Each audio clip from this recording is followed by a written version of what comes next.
अस्सलाम वालेकुम स्टूडेंट्स, उम्मीद करता हूँ आप सब लोग खैरियत से होंगे। स्टूडेंट्स, हम ग्रेड 9 मैथमेटिक्स की सीरीज़ कर रहे हैं और इस सिलसिले में हमने चैप्टर नंबर 5 जो है वो स्टार्ट किया था अपनी एक्सरसाइज 5.1 से। तो 5.1 के जो क्वेश्चन 7 तक हैं, यानी 1 से लेकर 7 तक, वो हमने अपनी गुज़िश्ता वीडियोज़ में कवर किए थे। तो अपनी इस वीडियो में हम जो है क्वेश्चन नंबर 8 करेंगे, क्वेश्चन नंबर 9 करेंगे, इसे मैं हाईलाइट कर रहा हूँ, और क्वेश्चन नंबर जो है वो 10। ये तीनों क्वेश्चंस जो हैं अपनी इस वीडियो में कवर करेंगे। तो आइए इसे सॉल्व करते हैं, लेकिन उससे भी पहले आप जाके इसको वेरीफाई कर लें कि बुक में इस तरीके से कुछ प्रिंटेड है। तो आइए हम इसे सॉल्व करते हैं। एक्सरसाइज 5.1 और इसका क्वेश्चन नंबर 8 है, solve the following linear equations in one variable. यानी हमें जितने भी वेरिएबल्स नज़र आ रहे हैं, ये तकरीबन हमें 3 वेरिएबल्स नज़र आ रहे हैं, हमें इसको सिंगल वेरिएबल में यानी y की वैल्यू जो है वो हमें शो करनी है। तो y की वैल्यू जो है हमने फाइंड करनी है, तो इसके लिए ये एक्सप्रेशन है, इक्वेशन है, तो इसे हम सॉल्व करेंगे और y की वैल्यू फाइंड करेंगे। तो हम अपना सोल्यूशन जो है शुरू करते हैं। तो जैसे कि ये एक इक्वेशन है और इक्वेशन की दोनों जानिब जो है फ्रैक्शंस हैं, एक्सेप्ट नंबर 2 के, नंबर 2 फ्रैक्शन नहीं है, तो बाकी सब के सब फ्रैक्शंस हैं। तो फ्रैक्शंस को हम जो है एलसीएम के मदद से जो है वो सॉल्व करते हैं। तो एलसीएम जो है हम लेफ़्ट हैंड साइड का सेपरेटली लेंगे और राइट हैंड साइड का सेपरेटली एलसीएम लेने के बाद इन्हें जो है सिंगल फ्रैक्शन में लेके आएंगे। जब ये सिंगल फ्रैक्शन में आ जाएंगे तो इन्हें हम इक्वेशन में ला के वाई की वैल्यू जो है वो फाइंड कर लेंगे। तो सबसे पहले हम लेफ्ट हैंड साइड को देखते हैं। तो लेफ्ट हैंड साइड में जो फ्रैक्शन है वो है y+1 divided by 3 plus y+1 divided by 2। तो इसका जो है हम एलसीएम ले लेते हैं 3 और 2 का। तो 3 और 2 जो है प्राइम नंबर्स हैं, तो प्राइम नंबर्स का एलसीएम फाइंड करने की ज़रूरत नहीं होती, जस्ट इनको मल्टीप्लाई करना होता है। तो 3 2s are 6, तो 6 ही जो है इसका एलसीएम है। अब जो है हमने ईच फ्रैक्शन के डिनोमिनेटर को कंपेयर करना है 6 से। तो पहली फ्रैक्शन का डिनोमिनेटर है 3 को कंपेयर करेंगे 6 से, तो 3 टाइम्स 2 इज़ 6, यानी बीच में हमारे पास 2 आएगा फैक्टर, और इसी 2 से हमने न्यूमरेटर को मल्टीप्लाई करना है, तो हमारा आंसर आएगा 2 मल्टीप्लाइड बाय y+1। तो 2 मल्टीप्लाइड बाय y+1 जो है हमारे पास फर्स्ट टर्म निकल के आ जाएगी। अब हम चलते हैं नेक्स्ट फ्रैक्शन की तरफ, और सेंटर में जो है प्लस का साइन है। सबसे पहले हम प्लस का साइन ड्रॉ करेंगे सेंटर में, और इसके डिनोमिनेटर में 2 है, 2 को हमने कंपेयर करना है 6 से। तो 2 टाइम्स 3 इज़ 6, 2 3s are 6 है, और 3 से हम मल्टीप्लाई करते हैं न्यूमरेटर को, तो ये हो जाएगा हमारे पास 3 टाइम्स y+1। तो 3 मल्टीप्लाइड बाय y+1 जो है हमारे पास ये सेकंड टर्म बन के निकल के आएगी। अब इक्वेशन का साइन ड्रॉ करेंगे, और 2 की जगह पे हम लिखेंगे 2 डिवाइडेड बाय 1। इसे भी हमने फ्रैक्शन में लेके आना है। उसकी वजह यह है कि इसके जो 7 वाला फ्रैक्शन है, जिसको 2 में से माइनस करना है, बीच में माइनस का साइन है, तो ये भी एक फ्रैक्शन है, और दोनों को अगर फ्रैक्शन में लेके आएंगे तो ज़्यादा आसान हो जाएगा हमें इसको एलसीएम की मदद से सॉल्व करने में। तो ये फ्रैक्शन जो है y+3 डिवाइड बाई 2 है, तो माइनस का साइन ड्रॉ करने के बाद आपने y+3 डिवाइडेड बाई 2 लिख देना है। तो अब स्टूडेंट्स हमने जो है इसका सेपरेटली एलसीएम हमने ले लेना है, और जो लेफ्ट हैंड साइड पे हमारे पास एक्सप्रेशन है, इसे हमने जो है सिंप्लीफाई करना है कुछ इस तरीके से कि हमने 2 से y+1 को मल्टीप्लाई करके एक्सपेंड कर देना है। तो 2 टाइम्स y इज़ 2y, ये हमारे पास 2y बन जाएगा, और 2 times y is 2 times 1 is 2, और +3 को अगर y से मल्टीप्लाई करें तो +3y हमारा आंसर आएगा नेट रिज़ल्ट, और +3y को अगर 1 से मल्टीप्लाई करें, +3 को अगर 1 से मल्टीप्लाई करते हैं तो +3 ही आंसर आता है हमारा, और डिनोमिनेटर में 6 जो है उसको एज इट इज़ लिख देंगे। इक्वलिटी का साइन ड्रॉ करेंगे, इक्वल टू का साइन ड्रॉ करने के बाद हमने जो राइट हैंड साइड है उसका भी हमने एलसीएम ले लेना है। तो डिनोमिनेटर में अगर हम फोकस करें तो 1 और 2 है, तो 2 ही इसका एलसीएम होगा, तो 2 एलसीएम को हम लिख देते हैं, और इसी एलसीएम से हमने ईच फ्रैक्शन के डिनोमिनेटर को कंपेयर करना है। तो 1 multiplied by 2 is equal to 2, इसी 2 से न्यूमरेटर को मल्टीप्लाई करेंगे तो 4 आंसर आ जाएगा। माइनस का साइन ड्रॉ करेंगे, और 2 टाइम्स 1 इज़ 2, यानी 2 1 2 होता है। तो 1 को अगर y+3 से मल्टीप्लाई करें तो हमारे पास यहाँ पे y+3 आंसर आ जाएगा। तो हमें ब्रैकेट से शुरू करना ज़रूरी है, लाजमी है, उसकी वजह यह है कि सेंटर में जो है माइनस का साइन है, यही माइनस का साइन जो है ब्रैकेट के अंदर की दोनों टर्म से मल्टीप्लाई होके इसको असरअंदाज करेगा, इसकी साइंस को जो है वो चेंज कर देगा। तो आइए अब हम नेक्स्ट स्टेप पे चलते हैं और फर्दर इसकी सोल्यूशन जो है कंप्लीट करते हैं। तो लेफ़्ट हैंड साइड पे हमारे पास जो फ्रैक्शन है, इसके न्यूमरेटर में जो है जो भी लाइक टर्म्स हैं उनको हमें सेट ऑफ करना है। तो 2y + 3y = 5y, ये हो जाएगा हमारे पास 5y, और 2 + 3 = 5, ये हमारे पास 5 आंसर आएगा इसका। और डिनोमिनेटर में स्टूडेंट्स आपने 6 लिख लेना है। इक्वालिटी का साइन ड्रॉ करने के बाद आपने यहाँ पे भी राइट हैंड साइड पे भी सिंप्लीफाई करनी है चीज़ें, और न्यूमरेटर में जो भी लाइक टर्म्स हैं उन्हें आपको सॉल्व करना है। तो आप लिख लेंगे सबसे पहले 4, और माइनस को y से मल्टीप्लाई करेंगे तो -y, और माइनस को अगर +3 से मल्टीप्लाई करें तो ये -3 बन जाएगा। लाइन ड्रॉ करने के बाद आपने 2 जो है एज इट इज़ नीचे लिख देना है। अब नेक्स्ट स्टेप में हमने राइट हैंड साइड को सॉल्व करना है और सिंप्लीफाइड फॉर्म में इसको लिखना है। तो जो लेफ़्ट हैंड साइड पे फ्रैक्शन है इसको हम एज इट इज़ लिखेंगे, तो ये हो जाएगा हमारे पास 5y + 5 divided by 6 = right hand side पे हमने न्यूमरेटर में अगर देखें तो 4 - 3, तो 4 - 3 जो है +1 आंसर आएगा। तो +1 और -y को हमने लिख लेना है, ये सेकेंड टर्म हो जाएगी हमारी, और इसे डिवाइडेड बाय 2 जो है लिखना है इस तरीके से। अब फर्दर इसको अगर सॉल्व करें तो हम चूँकि ये इक्वेशन है, बीच में इक्वालिटी का साइन है, तो हम इसको क्रिस क्रॉस मल्टीप्लिकेशन कर सकते हैं, यानी 2 को मल्टीप्लाई करवाएंगे 5y + 5 से। तो 2 × 5y + 5, और ये होगा 6 को अब हम मल्टीप्लाई करवाएंगे 1 - y से। ये क्रिस क्रॉस मल्टीप्लिकेशन है, 6 × 1 - y होल। अब हम इसे फर्दर सॉल्व करेंगे और y की वैल्यू को फाइंड करने की कोशिश करेंगे। तो सबसे पहले हमने 2 से मल्टीप्लाई करना है 5y को, तो ये हमें रिजल्ट देगा 10y। तो ये 10y हो जाएगा, प्लस 2 × 5 = 10। इक्वालिटी का साइन ड्रॉ करेंगे और 6 को 1 से मल्टीप्लाई करेंगे तो 6, इसी 6 को -y से मल्टीप्लाई करेंगे तो -6y आंसर आएगा। अब वेरिएबल्स को हम लेफ़्ट हैंड साइड पे ले जाएंगे और नंबर्स को राइट हैंड साइड पे ले जाएंगे। तो हमारे पास लेफ़्ट हैंड साइड पे 10y है, और -6y लेफ़्ट हैंड साइड पे आके +6y बनेगा। इक्वालिटी का साइन ड्रॉ करेंगे, 6 लिखने के बाद 10 को जो है 10 यहाँ पे पॉजिटिव है लेफ़्ट हैंड साइड पे, तो इसको राइट हैंड साइड पे ले आएंगे तो ये -10 बन जाएगा। अब जो है हम सिंप्लीफाई कर लेंगे लेफ़्ट हैंड साइड को, तो 10 + 6 = 16, तो ये 16y हमारे पास आ जाएगा। 16y = 6 - 10 = -4, तो ये हमारे पास -4 आंसर आएगा। तो y की जो वैल्यू हमारे पास निकल के आ रही है वो है -4 डिवाइडेड बाय 16। -4 डिवाइडेड बाय 16 हमें आंसर देगा -4, -1/4 जो है इसका नेट रिजल्ट निकलेगा। तो y = इसे हम सिंप्लीफाई कर देंगे, 4 × 1 = 4, 4 4s are 16, तो -1/4 इसका नेट रिजल्ट है, और यही इसका सोल्यूशन सेट हो जाएगा। तो सोल्यूशन सेट में हमें इसको शो करना है, तो यहाँ पे हम सोल्यूशन सेट बना लेते हैं।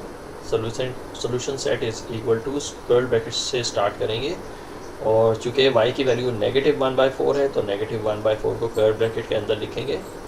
ब्रैकेट क्लोज करने के बाद हमने इसको आंसर के तौर पे शो करना है, तो ये हो जाएगा हमारा फाइनल आंसर। अब हम चलते हैं अपने अगले क्वेश्चन की तरफ। क्वेश्चन नंबर 9 है 1 / 5 multiplied by x - 8 whole plus 4 + x whole divided by 7 = 7 - 23 - x whole divided by 5। तो इसे हमें सॉल्व करना है और x की वैल्यू को फाइंड करना है। तो हम अपना सोल्यूशन जो है शुरू करते हैं यहाँ से। तो सबसे पहले हमने 1 से मल्टीप्लाई करना है x - 8 को, तो इसको सिंगल फ्रैक्शन में लेके आ जाएंगे। तो ये हो जाएगा हमारे पास x - 8 डिवाइडेड बाय 5, और फिर प्लस का साइन ड्रॉ करने के बाद हमने 4 + x डिवाइडेड बाय 7 लिखना है। 4 + x डिवाइडेड बाय 7। इक्वालिटी का साइन ड्रॉ करेंगे, इक्वल टू के बाद हमने 7 - 23 माइनस एक्स लिखना है,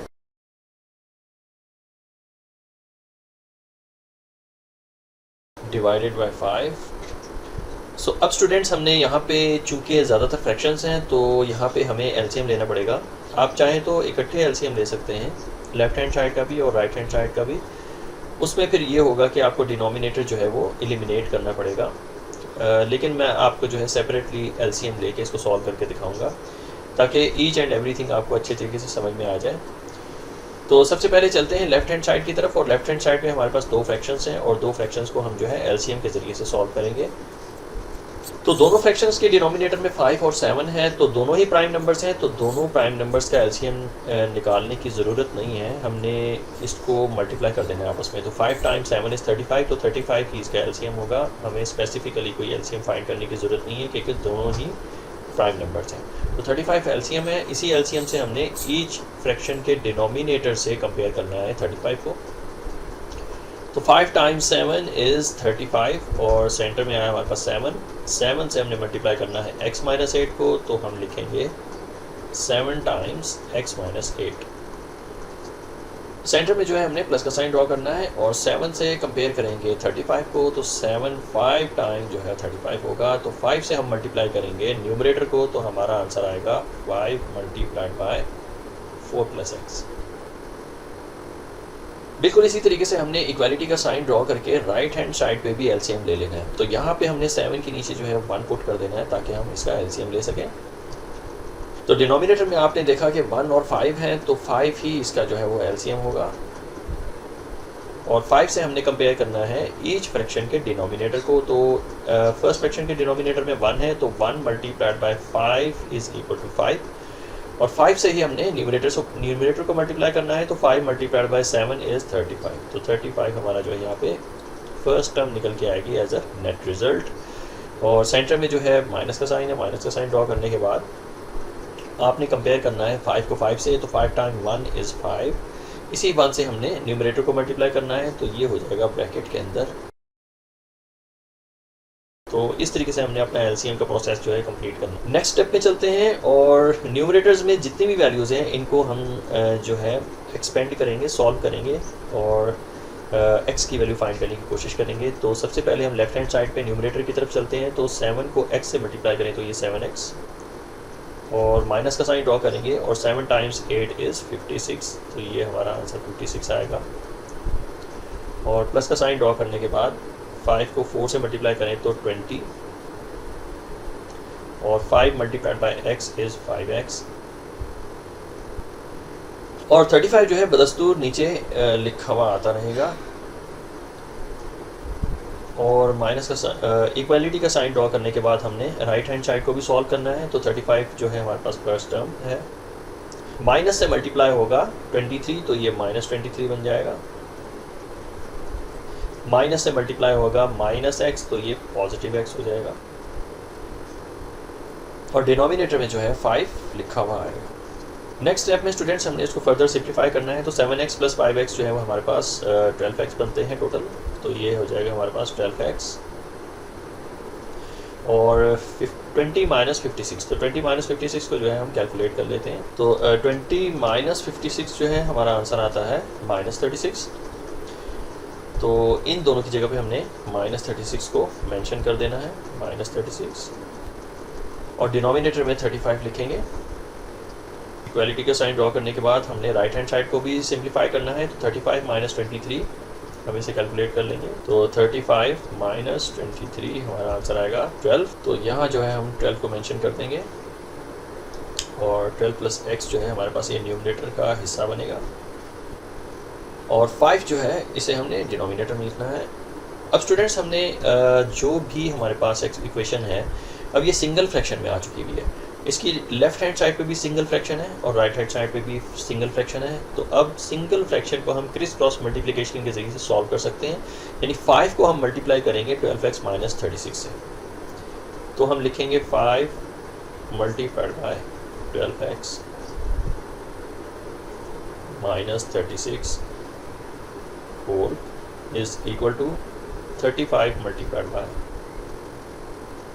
12 प्लस x तो इसे भी हम जो है एक्सपेंड करेंगे मल्टीप्लाई करने के बाद। तो 5 टाइम्स 12 इज़ 60, ये हो जाएगा हमारे पास 60x, और माइनस का प्लस माइनस जार माइनस, और 5 टाइम्स 36 को हम कैलकुलेट कर लेते हैं स्टूडेंट्स। तो 5 को हम मल्टीप्लाई करेंगे 36 से, तो हमारा आंसर आएगा 180।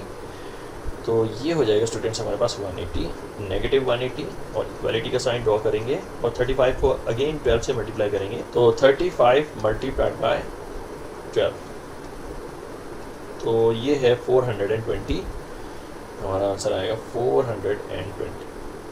प्लस का साइन ड्रॉ करने के बाद 35 को x से मल्टीप्लाई करेंगे, तो ये 35x बन जाएगा।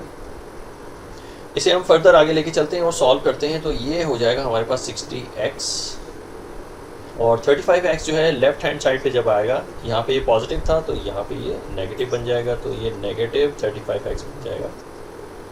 इक्वल टू का साइन ड्रॉ करने के बाद आपने 420 लिख लेना है, 420, और 180 जो है वो नेगेटिव, जब राइट हैंड साइड पे आएगा तो पॉजिटिव, तो 420 प्लस 180। इसे हम फर्दर सॉल्व करते हैं। तो 60 माइनस 35 जो है इसे हम कैलकुलेट कर लेंगे। 60 माइनस 35, ये हमारा आंसर आएगा 25। तो ये हो जाएगा हमारे पास 25x, इक्वल टू का साइन ड्रॉ करेंगे, और 420 प्लस 180 इसे भी हम कैलकुलेट कर लेते हैं। 420 प्लस 180, तो ये है हमारे पास 600। तो राइट हैंड साइड पे जो हमारे पास वैल्यू निकल के आई है वो है 600। तो चूँकि हमने x की वैल्यू फाइंड करनी है, तो x को हमने आइसोलेट कर देना है, सब्जेक्ट बना लेना है, और दूसरी तरफ जो है हमने 600 को डिवाइड कर देना है 25 से। तो 600 को हम 25 से डिवाइड करके x की वैल्यू जो है वो फाइंड कर लेंगे, और साथ ही हमने जो है सोल्यूशन सेट भी बना लेना है। तो इसे हम कैलकुलेट कर लेंगे। 600 डिवाइड बाई 25, जो कि ऑलरेडी 600 मौजूद है, तो हम इसी को ही डिवाइड कर देते हैं 25 से। तो 600 divide by 25 is equal to 24। तो 24x की वैल्यू निकल के आई है, और यही सोल्यूशन सेट का हिस्सा बनेगा। तो सोल्यूशन सेट कुछ इस तरीके से बनेगा कि आपने एस लिखने के बाद, इक्वल टू का साइन ड्रॉ करने के बाद कर्ल ब्रैकेट स्टार्ट करने हैं, और इसमें आपको आंसर लिख देना है, यानी x की वैल्यू 24 लिख देनी है। कर्ल ब्रैकेट क्लोज करने के बाद आपने आंसर के तौर पे इसको शो करना है। तो यही हो जाएगा हमारा फाइनल आंसर। अब हम चलते हैं अपने अगले क्वेश्चन की तरफ। क्वेश्चन नंबर 10 है, हमारे पास यहाँ पे लेफ्ट हैंड साइड पे 2 फ्रैक्शंस हैं, और ये इसका डिफरेंस है, और इक्वालिटी की दूसरी साइड पे भी हमारे पास 2 फ्रैक्शंस हैं, जबकि एक नंबर -1 है। तो इसे हमें सॉल्व करना है और y की वैल्यू को फाइंड करना है। एक्चुअली ये जो कहते हैं solve the following linear equations in one variable, तो वन वेरिएबल का मतलब ये है कि y की जो इक्वेशन है, y किसके इक्वल होना चाहिए, यानी y की वैल्यू हमें फाइंड करनी है। तो जहाँ पे एक्स्ट्रा इन्फॉर्मेशन इन्होंने ये भी दी हुई है कि y is not equal to 0। देखिए, अगर y 0 के इक्वल हो गया तो हमारे पास अनडिफाइंड वैल्यू आ जाएगी किसी भी फ्रैक्शन की, यानी ये 1 डिवाइड बाय y है, तो ये अनडिफाइंड वैल्यू हो जाएगी। और इस फ्रैक्शन में भी आपको डिनोमिनेटर में y नज़र आ रहा है, तो ये 4 टाइम्स 0 मल्टीप्लाइड बाय 0, 4 को अगर 0 से मल्टीप्लाई करेंगे तो 0 आंसर आएगा, तो ये भी अनडिफाइंड वैल्यू हो जाएगी।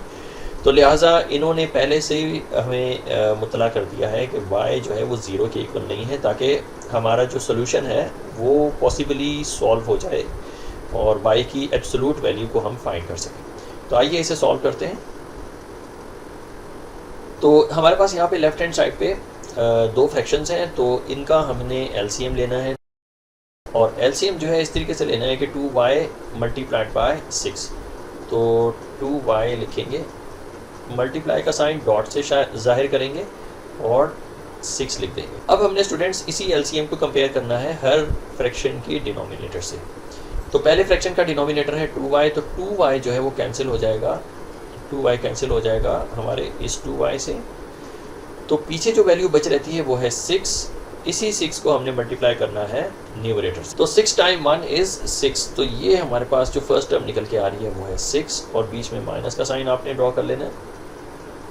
और सेकंड फ्रैक्शन के डिनोमिनेटर में हमारे पास यहाँ पे 6 है, 6 को हमने कंपेयर करना है इस पूरे एलसीएम से। तो एलसीएम में है 2y मल्टीप्लाइड बाई 6। तो आपने यहाँ पे 6 को 6 से मल्टीप्लाई कर देना है, 6 से सिंप्लीफाई कर देना है, 6 से कैंसिल हो जाएगा। तो जो वैल्यू बच रहेगी यानी 2y, इसको हमने न्यूमरेटर से मल्टीप्लाई करके यहाँ लिख दें। तो 2y को अगर हम मल्टीप्लाई करें 1 से तो हमारा आंसर आएगा 2। तो एक्सप्रेशंस का एलसीएम जो है कुछ इस तरीके से निकाला जाता है, आप इसको ज़रा गौर से देख लें। बच्चे जो हैं वो ज़्यादातर इसी में ही माइनस प्लस की भी गलतियाँ करते हैं और वैल्यूज़ लिखने में भी गलतियाँ करते हैं। एलसीएम फाइंड करना उनको थोड़ा सा मुश्किल लगता है।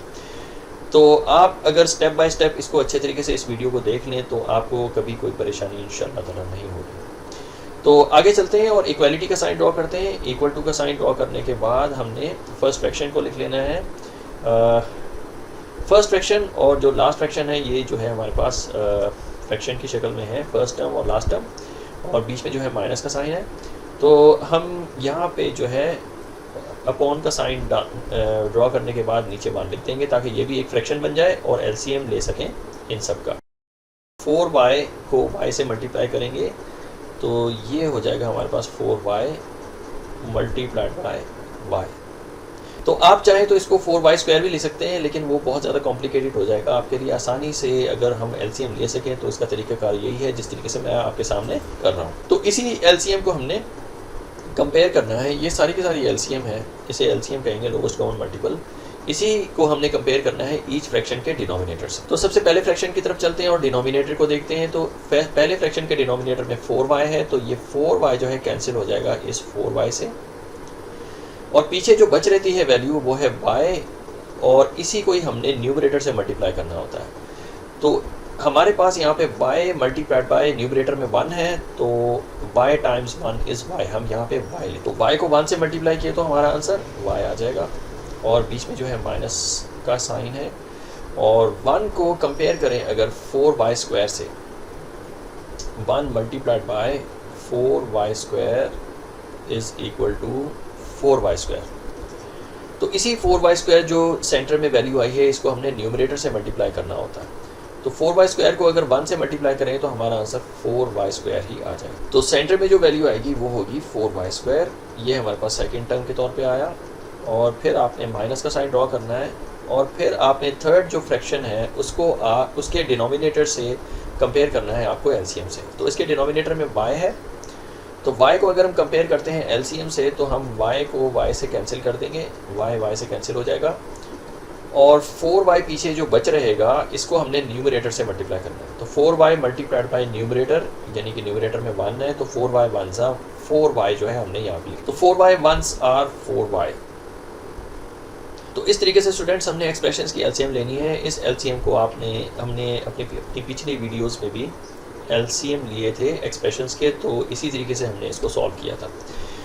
तो बहुत ही आसान तरीके से मैंने आपको एलसीएम लेके दिखाया है, और इसी तरीके से जो है आप एक्सप्रेशंस को सॉल्व कर सकते हैं अगर वो फ्रैक्शंस में हो तो आगे चलते हैं, इसको फर्दर सॉल्व करते हैं। तो 6 - 2y को जो है हम कॉपी कर लेंगे, 6 - 2y, और डिनोमिनेटर में हमने इन दोनों वैल्यूज़ को मल्टीप्लाई करके लिखता है। तो 2 टाइम्स 6 इज़ 12, तो ये हो जाएगा हमारे पास 12y। फिर इक्वालिटी का साइन ड्रॉ करेंगे और राइट हैंड साइड को हम सिंप्लीफाई करके लिखेंगे, तो ये हो जाएगा हमारे पास -4y स्क्वायर, -4y और y। अगर हम 1y में से 4y माइनस करें तो हमारा आंसर आएगा -3y। तो -3y इसका जो है वो नेट रिजल्ट निकल के आएगा। और नीचे जो हमारे पास डिनोमिनेटर में वैल्यू बच रहेगी 4y को अगर y से मल्टीप्लाई करें तो ये हो जाता है हमारे पास 4y स्क्वायर। अब नेक्स्ट स्टेप में स्टूडेंट्स हमने इसे जो है क्रिस क्रॉस मल्टीप्लिकेशन से सॉल्व करना है, क्योंकि ये सिंगल फ्रैक्शंस दोनों तरफ आ चुकी हुई हैं। तो हमने 4y स्क्वायर को मल्टीप्लाई करवाना है 6 - 2y से। तो यहाँ पे लेफ्ट हैंड साइड पे हमारे पास हो जाएगा 4y square multiplied bye 6 - 2y। Equality का साइन ड्रॉ करेंगे और 12y से मल्टीप्लाई कराएंगे -4y स्क्वायर -3y को। तो यहाँ पे हम लिखेंगे 12y multiplied by -4y square और -3y से। फर्दर हम इसको सिंप्लीफाई करते हैं, तो 4y स्क्वायर को मल्टीप्लाई करेंगे 6 से, तो ये हो जाएगा हमारे पास 24y स्क्वायर, और 4y स्क्वायर से मल्टीप्लाई करें -2y को तो plus minus are minus, 4 times 2 is 8, और y square multiplied by y is equal to y cube. Equality का साइन ड्रॉ करेंगे और 12y से मल्टीप्लाई करेंगे माइनस 4y स्क्वायर को। तो 12 4 ज़ा 48 प्लस माइनस ज़ा माइनस 48 और y times y square is y cube, ये हो जाएगा हमारे पास y क्यूब। और 12y से मल्टीप्लाई करेंगे माइनस 3y प्लस माइनस ज़ा माइनस 3 12 आर 36 और y multiplied by y is equal to y square. अब हम आगे चलते हैं और उसको फर्दर सिंप्लीफाई करते हैं।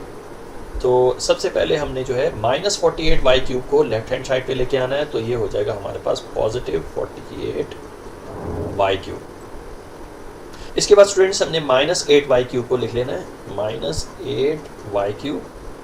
और फिर इसके बाद हमने 24 वाई स्क्वायर को लिख लेना है, पॉजिटिव 24 वाई स्क्वायर। और फिर नेगेटिव 36 वाई स्क्वायर को अगर हम लेफ्ट हैंड साइड पे लेके आएंगे तो ये हो जाएगा हमारे पास पॉजिटिव 36 वाई स्क्वायर। अब चूंकि राइट हैंड साइड पे कुछ भी नहीं है तो इसे इक्वेट कर देंगे हम 0 से। नेक्स्ट स्टेप में आपने लाइक टर्म्स को सिंप्लीफाई करना है, यानी वाई क्यूब को वाई क्यूब से सिंप्लीफाई करना है और वाई स्क्वायर को वाई स्क्वायर से सिंप्लीफाई करना है। तो 48 माइनस 8 इज इक्वल टू 40, ये हो जाएगा हमारे पास 40 वाई क्यूब।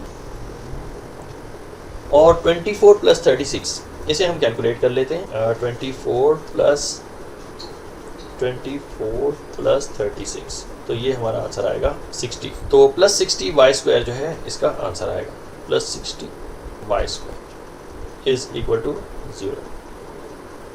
तो यहाँ पे स्टूडेंट्स हमारे पास 40 y cube plus 60 y square बचा है और दिस इक्वल्स टू 0। तो ये हमारे पास इक्वेशन बनती है। तो इसे सॉल्व करने के लिए सबसे पहले हम जो कोएफिशिएंट्स हैं यानी 40 और 60 इसके हाईएस्ट कॉमन फैक्टर्स फाइंड करेंगे। तो 40 और 60 के हाईएस्ट कॉमन फैक्टर्स कुछ इस तरीके से निकलेंगे कि 40 और 60 को हाईएस्ट कॉमन फैक्टर का रूल ये है कि सिंगल टेबल से दोनों सेट ऑफ नंबर्स जो है वो डिवाइड होने चाहिए। तो स्मॉलेस्ट प्राइम नंबर जो है वो 2 है, चूँकि दोनों ही जो हैं इवन नंबर्स हैं तो स्मॉलेस्ट प्राइम नंबर 2 से हम इसको कैरी ऑन करेंगे डिवाइड करना। तो 2 टाइम्स 20 और 2 टाइम्स 30। इसके बाद स्टूडेंट्स हमने अगेन 2 से कैरी ऑन करना है क्योंकि दोनों ही सेट ऑफ नंबर्स जो हैं वो 2 के मल्टीपल्स हैं। तो 2 टाइम्स 10 और 2 टाइम्स 15। अब यहाँ पे स्टूडेंट्स ये दोनों नंबर जो हैं 5 के टेबल से डिवाइड होंगे, तो 5 से हमने कैरी ऑन करना है। तो 5 टाइम्स 2 एंड 5 टाइम्स 3। अब 2 और 3 दोनों ही प्राइम नंबर हैं तो इसको हम जो है फर्दर आगे कैरी ऑन नहीं कर सकते क्योंकि हम जो निकाल रहे हैं this is HCF, highest common factor. तो हाईएस्ट कॉमन फैक्टर जो है वो रूल ये होता है उसका कि दोनों सेट ऑफ नंबर्स जो हैं किसी एक टेबल से डिवाइड होने चाहिए। तो जहाँ पे वो नहीं होते वहाँ पे हमने स्टॉप कर देना है। तो हमारे पास जो फैक्टर्स निकल के आए हैं वो हैं 2 मल्टीप्लाइड बाई 2 मल्टीप्लाइड बाई 5, तो ये हमें आंसर देगा 20। तो 20 जो है वो हाईएस्ट कॉमन फैक्टर है as a coefficient of y। तो 20 as a highest common factor जो है वो बाहर निकलेगा और y क्यूब और y स्क्वायर में जो हाईएस्ट कॉमन फैक्टर है वो होता है y स्क्वायर। अगेन मैं आपको बताता चलूँ कि हाईएस्ट कॉमन फैक्टर में वेरिएबल की जो सबसे लीस्ट डिग्री होगी, सबसे कम डिग्री होगी, वो हाईएस्ट कॉमन फैक्टर का हिस्सा बनता है। तो 20 वाई स्क्वायर जो है as a whole highest common factor निकल के आया है इन दोनों टर्म्स के अंदर से। तो अब हमें ब्रैकेट से स्टार्ट करना है। ब्रैकेट में जो है अनकॉमन्स आते हैं, तो 22 are 40, 20 times 2 is 40 and y square times y is equal to y cube.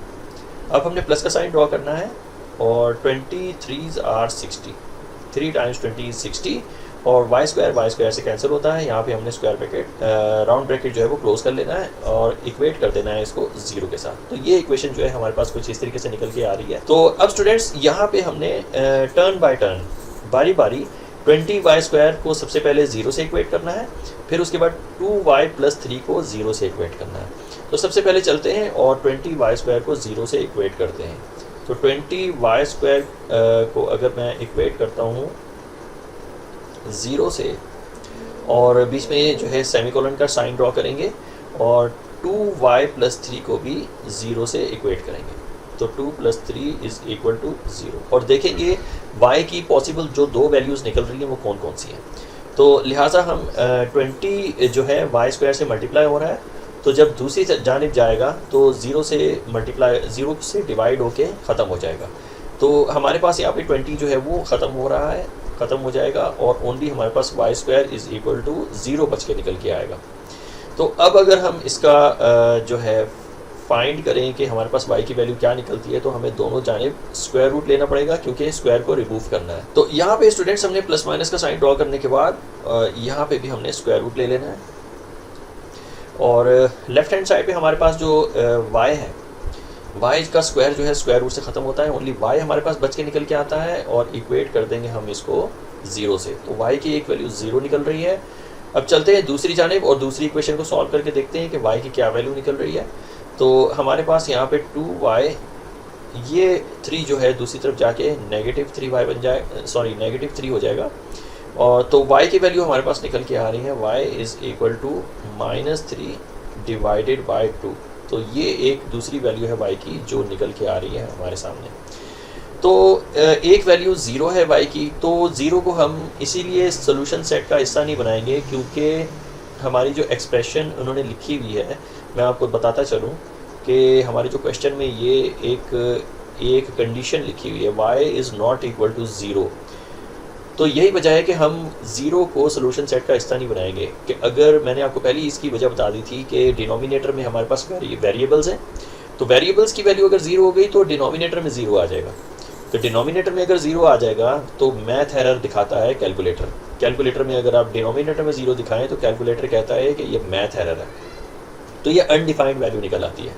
तो हमने इसी को ही फॉलो करना है कि y is not equal to 0। तो जो हमारे पास y की वैल्यू 0 निकली है, हमें इसको करना है इग्नोर। ये हो जाएगा इग्नोर। क्यों? कि हमने y की वैल्यू 0 नहीं लेनी, इसे हम इग्नोर करेंगे। और जो y की वैल्यू 3 डिवाइड बाई 2 है, इसे हम सोल्यूशन सेट का हिस्सा बनाएंगे। तो सोल्यूशन सेट जो है कुछ इस तरीके से बनेगा कि solution set is equal to, curl bracket से स्टार्ट करेंगे और हमारे पास यहाँ पे y की वैल्यू है -3/2। तो y की वैल्यू -3/2 को हमने इस तरीके से मेंशन कर देना है, ब्रैकेट क्लोज कर देने हैं और ये हमारा बन जाएगा सोल्यूशन सेट। यही होगा हमारा फाइनल आंसर।